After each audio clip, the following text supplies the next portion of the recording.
Hello friends, in this video, I will show you how to increase RAM and performance of your PC and laptop using increasing virtual RAM. Let's get started. Step number 1, go to the properties of my computer. Step number 2, click on advanced settings. Step number 3, in the advanced tab, go to the settings of performance. Step number 4, click on Advanced tab, make sure Programs selected, then click on Change.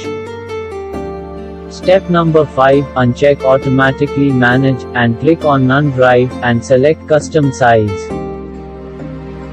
Step number 6, input size of virtual RAM, which you want to use, from your hard drive. Make sure, initial size, or maximum size, should be same. Click on Set, and do same for another drive. You may input any size which you want. After that, click on OK.